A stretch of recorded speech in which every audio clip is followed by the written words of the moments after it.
Catherine Bernardo and Mama Min abay na hot seat patungkol sa pagpaluhan no sa Instagram or sa social media. Bakit nga ba nagkakagulo ang mga fans? Ika-updates po natin. Maraming salamat po. For today's video, tara pag-usapan natin ito dahil ang dami pong nagpi-PM sa akin Facebook page. At they are asking me, no? Talagang nagtatanong po sila at sinasabi nila magbigay ako ng updates patungkol dito kasi sinabi nila puntahan ko daw yung X at yung Reddit. Grabe po yung mga pambabash na naranasan ngayon ng mag-ina dahil sa nakita po nilang pagpafaluhan. At hindi ko alam saan nanggaling yung news na yan, ano? Na tinalo na raw ni Catherine Bernardo, nakafollow daw si Catherine at si Mama Min dito kay Mayor Alcala. Sabi dito ng comment, grabe po sa X, nagkakagulo ang mga fans ni Alden at Kat.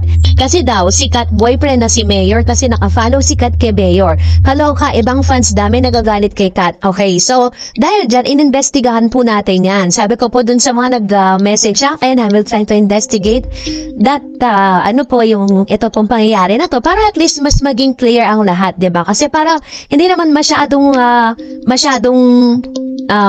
parang ang daming mga negative thoughts and negative statement, no? Towards Catherine, patungkol sa isyong ito.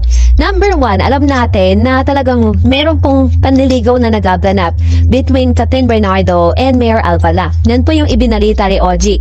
Ilang beses siya po sinasabi sa kanya mga vlogs na yung source na nagsabi sa kanya na magjowa na nga daw si Catherine at si Mark Alcala ay hindi pa rin siya sure. Kahit siya mismo ay hindi rin po siya ganun ka hindi siya 100% sure na totoo. So ngayon, pinuntahan ko po yung IG story or IG ni Miss Catherine Bernardo. Tinignan ko po kung sino mga pina-follow niya, yung mga followers niya. Tinignan ko. So, no, check ko siya. Ayan, nakalagay po doon na only Catherine Bernardo. Silang po yung makakita kung sino yung mga followers niya. Ayan, check ko rin po kung sino yung mga pina-follow niya. Nakita ko dyan si Alden Richards, Mama Min, si John Dale. Tapos, kinip ko po yung Mark Alcala 10, which is yung official na Instagram neto si Mayor Mark. So, upon checking, wala pong Mark Alcala 10 na nakalagay dito po na pina-follow niya. Which means fake news yun. Hindi niya po pina-follow si Mayor Mark. Katulad ng sinasabi po ng naglabas ng balita na yan. I don't know kung saan po galing ang source na yan.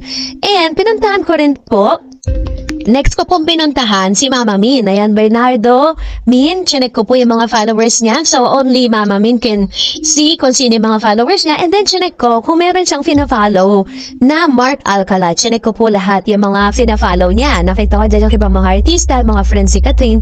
And then, tinry ko pong i-type ang Mark Alcala 10. Para lang po malinaw sa ating lahat, ano. And then, upon checking, nakita ko po na ito po yung resulta, no result found. Ibig sabihin, si Mama Min ay hindi pa rin po nakafollow kay Mayor Mark. And then, meron pang isang pinapalabas na parang ito pong si Alora. Ayan, si Alora daw ay nakafollow kay Mayor Mark. So, tinry kong i-search yung followers niya, ganoon din naka-private. Siya lang makakita kung sino yung mga fina-follow niya. And then, tinry ko din kung sino yung fina-follow niya. Mark Alcala 10, wala din po, no result found. So, fake news na naman yun. Ibig sabihin, si BSS ay hindi pa naka-follow dito po kay Mayor Mark.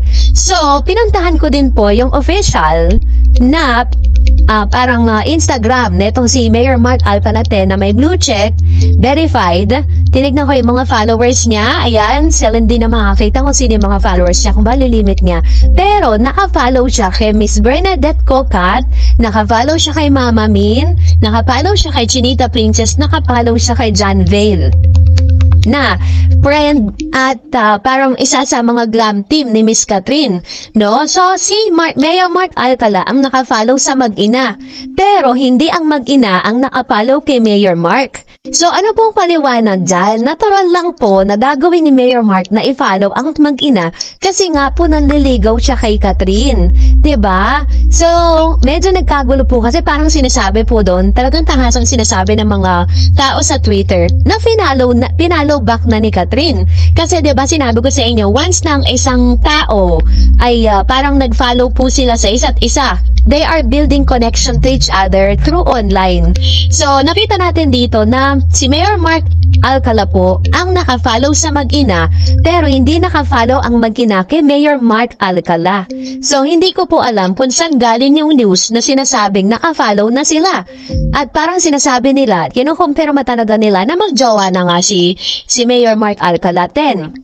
Totoo rin wala naman talagang masama kung maging magjowa sila. Kaso nga lang, is wala pa naman pong tahasang pag-amin at wala pa po tayong nakikitang any resibo na magkasama sila ni hindi po natin nabalitaan na itong si Mayor Mark may mga parang sa mga interview niya, wala po siyang binabanggit doon.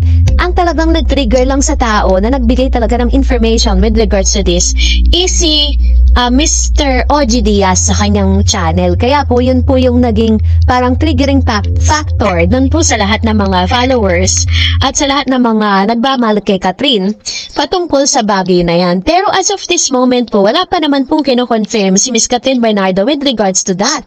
Ang alam lang natin is talagang may mga gusto siyang ligawan. Si David Licauco po, umamin na siya na parang hindi niya nililigawan si Catherine. Si Alden Richards naman, wala naman siyang tahasang pag-amin na talagang naliligaw or talagang tumigil na siya sa panliligaw kay Catherine.